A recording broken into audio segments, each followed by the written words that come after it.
स्वागत है आप सभी का एक बार फिर अपने चैनल स्टडी विद समीर पर। 10th क्लास ज्योग्राफी का चैप्टर 2 वन एवं वन्य जीव संसाधन आज हम पढ़ने वाले हैं। और उसमें हम सबसे पहले पढ़ने वाले हैं इंट्रोडक्शन में है, इस ग्रह पर हम सूक्ष्म जीवाणुओं और बैक्टीरिया, जोंक से लेकर वृक्ष, वट वृक्ष, हाथी और ब्लू व्हेल तक करोड़ों दूसरे जीवधारियों के साथ रहते हैं। और यह पूरा आवासीय स्थल जिस पर हम रहते हैं अत्यधिक जैव विविधताओं से भरा हुआ है। मानव और दूसरे जीवधारी एक जटिल पारिस्थितिकी तंत्र का निर्माण करते हैं जिसका हम मात्र एक हिस्सा हैं और अपने अस्तित्व के लिए इसके विभिन्न तत्वों पर निर्भर हैं, यानी कि हम पूरी तरह से प्रकृति पर निर्भर हैं। और पारिस्थितिकी तंत्र जो होता है, जंगल का एक वातावरण होता है, जंगल का एक जीवन होता है जिसमें बहुत सारे जीवधारी रह रहे हैं और उनके अंदर विविधताएं भरी हुई हैं। और उदाहरण के लिए जैसे कि हम यहाँ पर हैं, वायु से हम सांस लेते हैं, जल जिसे हम पीते हैं, और मृदा जो अनाज पैदा करती है जिसके बिना हम जीवित नहीं रह सकते। पौधे, पशु, सूक्ष्म जीव इनका पुनः सृजन करते हैं। और वन पारिस्थितिकी तंत्र में महत्वपूर्ण भूमिका निभाते हैं, यानी कि वन माने जंगल, जंगल ही पारिस्थितिकी तंत्र में महत्वपूर्ण भूमिका निभाते हैं। वन हो या जंगल, दोनों ही एक ही है और ये दोनों ही हमारे जीवन के लिए बहुत महत्वपूर्ण हैं, हमारे वायुमंडल के लिए बहुत महत्वपूर्ण हैं और हमारे जो पर्यावरण है उसके लिए भी बहुत महत्वपूर्ण है, क्योंकि ये प्राथमिक उत्पाद हैं जिन पर सभी जीव निर्भर करते हैं। ठीक है। वन्य जीवन और कृषि फसल उपजातियों में अत्यधिक जैव विविधताएं पाई जाती हैं। यह आकार और कार्य में विभिन्न हैं, परंतु अंतर्निर्भरताओं के जटिल जाल द्वारा एक तंत्र में गुथी हुई हैं। ठीक है। एक दूसरे के ऊपर अंतर्निर्भर हैं, सभी एक दूसरे के अंतर्निर्भर हैं, वन्य जीव और कृषि फसल। और मनुष्य ने जंगलों को काट काट कर खेती को बढ़ाया है। लेकिन औपनिवेशिक काल में जब अंग्रेज हमारे भारत में आए थे और रहा करते थे, तो उन्होंने जंगलों का कुछ हद से ज़्यादा ही सफाया करा कृषि के लिए। ठीक है। अब आते हैं हम वास्तव में भारत जैव विविधता के संदर्भ में विश्व के सबसे समृद्ध देशों में से एक है। और यह विश्व की सारी जैव उपजातियों का 8% संख्या, लगभग 16 लाख पाई जाती है यहाँ पर।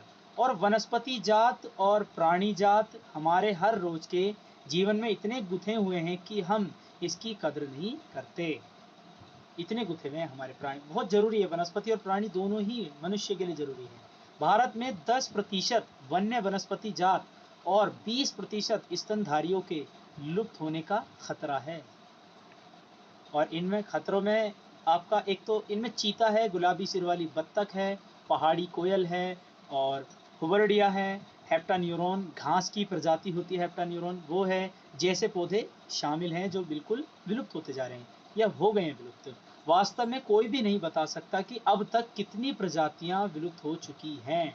आओ हम विभिन्न प्रकार के पौधे और प्राणियों के बारे में या प्राणियों की जातियों के बारे में पता लगाएं। ठीक है। चलते हैं अभी हम सामान्य जातियाँ। सबसे पहले सामान्य जातियाँ पढ़ते हैं। ये वे जातियाँ हैं जिनकी लुप्त संख्या जीवित रहने के लिए सामान्य मानी जाती है, यानी कि इनकी संख्या जीवित रहने के लिए सामान्य है, ये जिंदा रह सकते हैं अगर इनका ख्याल रखें तो। पशु, साल, चीड़ और कृंतक, रिडेंट्स इत्यादि, ये इस तरह के पौधे हैं, पशु जानवर हैं, ये सामान्य हैं, ये जिंदा रह सकती हैं। अब आते हैं संकटग्रस्त जातियाँ। ये वे जातियाँ हैं जिनके लुप्त होने का खतरा है, ये लुप्त हो सकती हैं। और इनमें है आपका काला हिरन है, मगरमच्छ है, भारतीय जंगली गधा है, गेंडा है, शेर है, पूंछ वाला बंदर है, संगाई है, मणिपुर हिरण है इत्यादि। इस प्रकार की जातियों के उदाहरण हैं। अब आती हैं सुभेद जातियाँ। ये वे जातियाँ हैं जिनकी संख्या घट रही है। नीले भेड़, एशियाई हाथी, गंगा नदी की डॉल्फिन इत्यादि इस प्रकार की जातियों के उदाहरण हैं। अब आती हैं दुर्लभ जातियाँ। दुर्लभ जाति क्या है? इन जातियों की संख्या बहुत कम या सुभेद है, यानी कि ये बहुत दुर्लभ हैं। और यदि इनको प्रभावित करने वाली विषम परिस्थितियां नहीं परिवर्तित होती हैं तो यह संकटग्रस्त जातियों की श्रेणी में आ सकती है, यानी कि ये जातियां संकट में है बहुत ज़्यादा। अगर जिस वजह से इनका अंत हो रहा है उन चीज़ों को नहीं समझा गया, उन कारणों को नहीं समझा गया, तो एक दिन ऐसा आएगा कि ये सारी जातियाँ विलुप्त हो जाएंगी। ये वे जातियाँ। अब आती हैं स्थानिक जातियाँ। ये वे जातियां हैं जो इनके रहने के आवासों में खोज करने पर अनुपस्थित पाई गई है। यानी कि जहाँ ये पाई जाती थी वहाँ पर इनकी खोज हुई, लेकिन ये उस जगह पर नहीं मिली। पूरी पृथ्वी से ही लुप्त हो गई हैं ये। और ऐसी उपजातियों में एशियाई चीता, गुलाबी सिर वाली बत्तख शामिल है, और हम ही हैं जिन्होंने वन और वन्य जीवन को नुकसान पहुंचाया है। यानी कि हम इंसानों ने ही जंगलों को नुकसान पहुंचाया, और जंगलों के अंदर जो जीव जंतु रहते हैं उनको भी नुकसान हम इंसानों ने ही पहुंचाया है। भारत में वनों को सबसे बड़ा नुकसान औपनिवेशिक काल में हुआ, यानी कि अंग्रेजों के टाइम में, जब उन्होंने रेलवे लाइन, कृषि, व्यवसाय, वाणिज्य, वानिकी और खनन यानी कि खुदाई का काम करा, क्रियाओं में वृद्धि से हुआ है। अंग्रेजों के टाइम में सबसे ज़्यादा नुकसान हुआ है हमारी वन्य जीवन। ठीक है, अब आती है हमारी लुप्त जातियाँ। ये वे जातियाँ हैं जो इनके रहने के आवासों में खोजने पर अनुपस्थित पाई गई हैं, और ये उपजातियाँ स्थानिक क्षेत्र, प्रदेश, देश, महाद्वीप या पूरी ही पृथ्वी से लुप्त हो गई हैं। और ऐसी उपजातियों में एशियाई चीता, गुलाबी सिर वाली बत्तख शामिल है। ये वो हैं जो पृथ्वी पे ही नहीं है, ये यानी कि विलुप्त हो चुकी हैं, और इनकी जगहों पर इन्हें खोजा गया है, लेकिन इनका कोई पता नहीं चला है। अब एशियाई चीता कहाँ चला गया? एशियाई चीता कहाँ चला गया? भूमि पर रहने वाला दुनिया का सबसे तेज स्तनधारी प्राणी चीता बिल्ली परिवार का एक अजूबा और विशिष्ट सदस्य है, जो 112 किलोमीटर प्रति घंटा की गति से दौड़ सकता है। लोगों को आमतौर पर भ्रम रहता है कि चीता एक तेंदुआ होता है, और चीते की विशेष पहचान उसकी आंख के कोने से मुंह तक नाक के दोनों ओर फैली आंसुओं के लकीरनुमा निशान हैं। 20वीं शताब्दी से पहले चीता अफ्रीका और एशिया में दूर दूर तक फैले हुए थे, परंतु इसके आवासीय क्षेत्र और शिकार की उपलब्धता कम होने से ये लगभग लुप्त हो चुके हैं। और भारत में तो यह जाति लगभग 1952 में ही विलुप्त हो चुकी थी, या लुप्त घोषित कर दी गई थी। भारत के अंदर से तो ये 1952 में ही गायब हो गए थे। अब आता है हमारा भारत में वन सर्वेक्षण। भारत में वन सर्वेक्षण के अनुसार 1951-1980 के बीच लगभग 26,200 वर्ग किलोमीटर वन क्षेत्र कृषि भूमि में परिवर्तित कर दिया गया था। सन 1951 से 80 के बीच में, 30 सालों के बीच में, यानी कि वनों को कितना नुकसान हुआ खेती की वजह से? 1952 से नदी घाटी परियोजना के कारण 50,000 वर्ग किलोमीटर से अधिक वन क्षेत्रों को साफ कर दिया गया है। कौन सी नदी घाटी परियोजना चलाई गई थी, और 50,000 वर्ग किलोमीटर से अधिक वन क्षेत्रों को साफ करना पड़ा है। वन संसाधनों की बर्बादी में पशुचारण और ईंधन के लिए लकड़ी की कटाई मुख्य भूमिका निभाते हैं। आमतौर पर विकासशील देशों में पर्यावरण विनाश का मुख्य दोषी अत्यधिक जनसंख्या को माना जाता है। आमतौर पर विकासशील देशों में जो पर्यावरण का विनाश हो रहा है, जनसंख्या उसका सबसे बड़ा कारण है। जैव विनाश के कारण कई मूल जातियां और वनों पर आधारित समुदाय निर्धन होते जा रहे हैं। वन कटाई के परोक्ष, जैसे जैसे वन कट रहे हैं वैसे वैसे सूखा, बाढ़ गरीब तबके को सबसे अधिक प्रभावित कर रहे हैं। यानी कि गरीब ही परेशान होते हैं सूखे और बाढ़ से। जो जंगलों को सफा कर रहे हैं उनको तो वो तो अपना फायदा उठाकर लकड़ी वगैरह ले जाते हैं, लेकिन उसका नुकसान आसपास के जो लोग हैं जो वहाँ रह रहे हैं उनको उठाना पड़ता है। भारतीय उपमहाद्वीप में वन और वन्य जीव मानव जीवन के लिए बहुत कल्याणकारी है।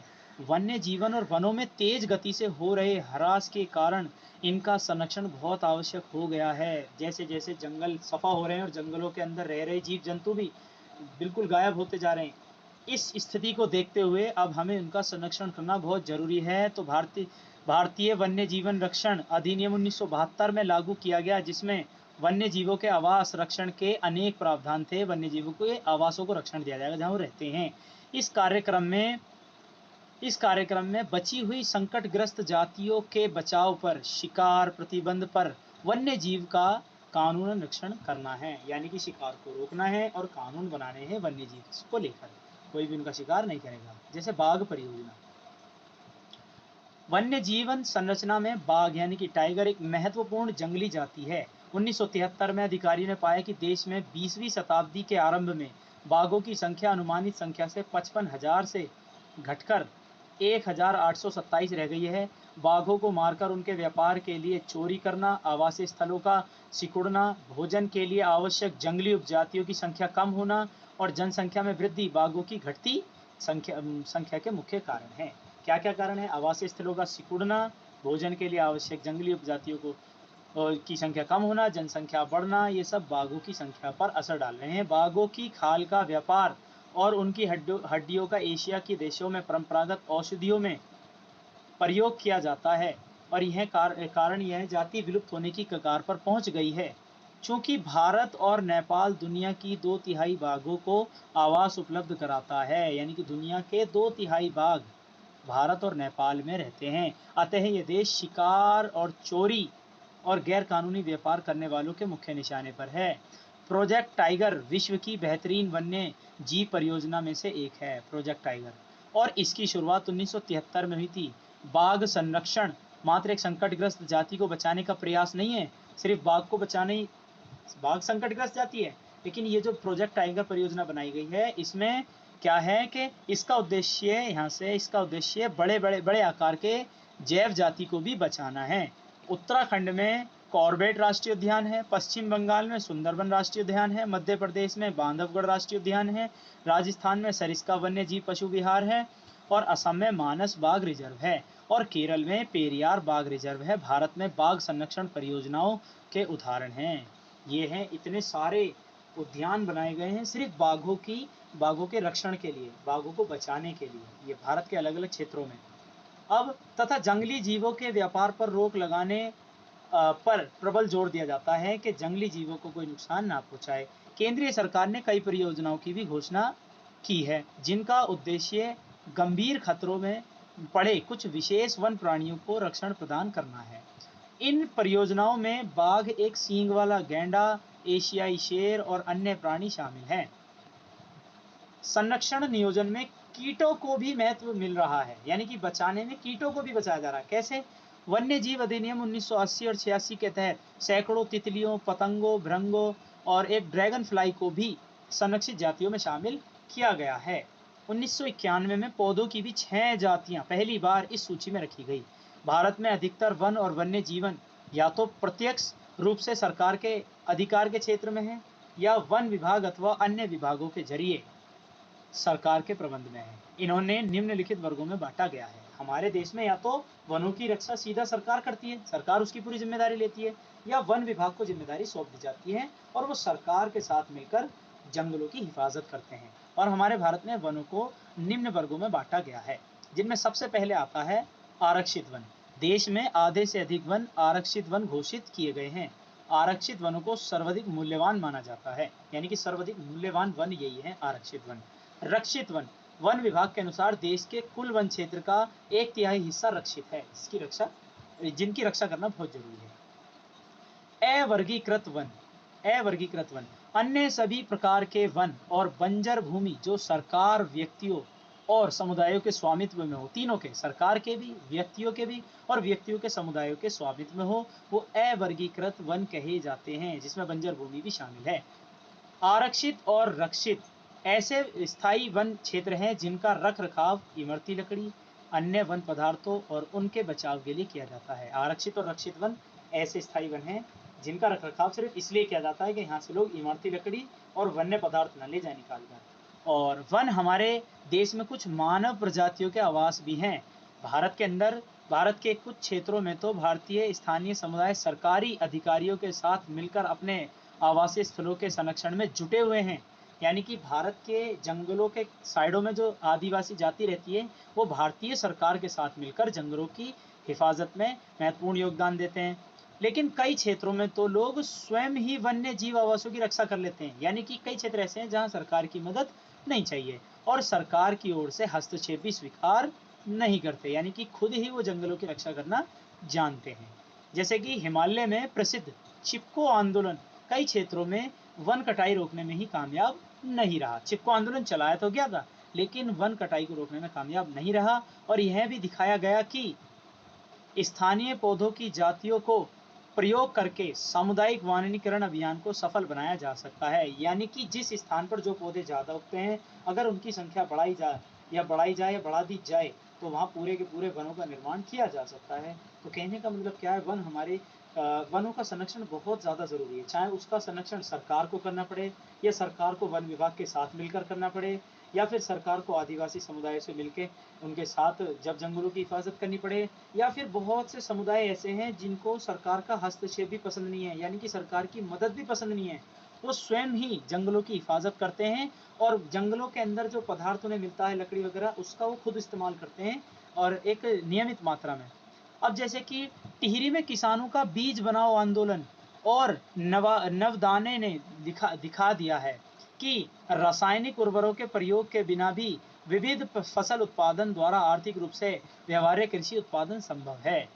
अब आता है वन विभाग के अंतर्गत संयुक्त वन प्रबंध क्षरित वनों के बचाव के लिए कार्य करता है। वन विभाग के अंतर्गत क्या है, वनों की रक्षा करनी है और प्रबंध करके मतलब मैनेजमेंट करके, इस तरह से मैनेजमेंट बनाना है ताकि वनों की रक्षा ज़्यादा से ज़्यादा की जा सके। और इसमें क्या है, गांव के स्तर पर संस्थाएं बनाई जाती हैं जिसमें ग्रामीण और गांव के वन विभाग के अधिकारी संयुक्त रूप से कार्य करते हैं। यानी कि गांव के स्तर पर संस्थाएं बनाई जाती हैं जो वनों की हिफाजत करते हैं। वही हम सभी जानते हैं वनों के आसपास गांव ही होते हैं, तो गांव के अंदर ही संस्था बना दी जाती है जो हर एक जंगल का एरिया बांट दिया जाता है कि इतना जंगल तुम्हारे हिफाजत में आना चाहिए, मतलब तुम इसकी हिफाजत करोगे। अब इसके बदले में समुदाय मध्यम स्तरीय लाभ जैसे अब गांव के लोगों से ये वनों की रक्षा करवाते हैं। तो गांव के लोगों को क्या मिलता है वनों की रक्षा करने पर, इमरती लकड़ी और उत्पादक के हकदारी होते हैं। ये पेड़ एक विशेष असीमित दयालु और उदारपूर्ण क्या है, जीवधारी है। अपने सतत पोषण के लिए कोई मांग नहीं करता पेड़, और दानशीलता अपने जीवन की क्रियाओं को भेंट करता है। यानी कि दानशीलता पूर्वक पूरे जीवन अपनी क्रियाओं को भेंट करता है और यह सभी की रक्षा भी करता पेड़, और स्वयं पर कुल्हाड़ी चलाने वाले विनाशक को भी छाया प्रदान करता है। जो इसको काट रहा है नीचे से, वो भी पेड़ की छाया में खड़ा होकर पेड़ काटता है, तो पेड़ उसको भी छाया देता है। कहने का मतलब क्या है, पेड़ जो है बहुत ही दयालु और दान पूर्वक जीवधारी है, जो हमसे कुछ नहीं मांगता बल्कि हमको सब कुछ देता है। आज हम पर्यावरण में अगर जीवित हैं तो केवल पेड़ों की वजह से, इस वजह से कि पेड़ हमें ऑक्सीजन देते हैं। पेड़ की वजह से आज पर्यावरण बिल्कुल संतुलित है। पेड़ों की वजह से ही जो पृथ्वी की गर्मी है वो दिन प्रतिदिन बढ़ नहीं रही है, बल्कि अगर पेड़ नहीं होते तो आज पता नहीं हमारा वायुमंडल कितना गर्म होता। तो कहने का मतलब क्या है, वन हमारे लिए और हमारे जीव जंतुओं के लिए बहुत ही महत्वपूर्ण और उपयोगी है। जिस तरह से हमारे लिए हमारा घर उपयोगी है, उसी तरह से वनों में रहने वाले जीव जंतु जो हैं उनके लिए वन बहुत महत्वपूर्ण है। और वनों से हमें कई तरह के और भी लाभ मिलते हैं, इसलिए हमें वनों का संरक्षण करना चाहिए। अगर हम यदि वनों से लकड़ी काटते हैं तो हमें पेड़ लगाने भी चाहिए, ज़्यादा से ज़्यादा पेड़ हमें लगाने चाहिए जिससे पेड़ों की कमी ना हो। और पेड़ों की यदि कमी नहीं होगी तो संतुलन बना रहेगा। तो इसलिए पेड़ काटने तो कोई दिक्कत नहीं है, पेड़ काटना ज़रूरत के लिए काटा जाता है, लेकिन पेड़ों को काटने के साथ साथ उगाया भी जाए। अगर एक पेड़ काटो तो 10 पेड़ उगाओ, ताकि अपने जीवन में हमने जितनी लकड़ी यूज़ करी है उसका हिस्सा तो बराबर करके जाएं। तो इसी के साथ आज हमने वनों के बारे में पढ़ा, वनों के अंदर जीव जंतुओं के बारे में पढ़ा, और ये 10th क्लास की ज्योग्राफी का चैप्टर 2 था और पार्ट 1 है, और यानी कि इसी एक वीडियो में आपका पूरा चैप्टर करा दिया गया है। अब जो नई वीडियो आएगी वो तीसरे पार्ट की आएगी। तो अगर आपको वीडियो अच्छी लगी हो तो लाइक करें और चैनल को सब्सक्राइब भी कर दें और शेयर भी कर दें अपने दोस्तों को। Thanks for all.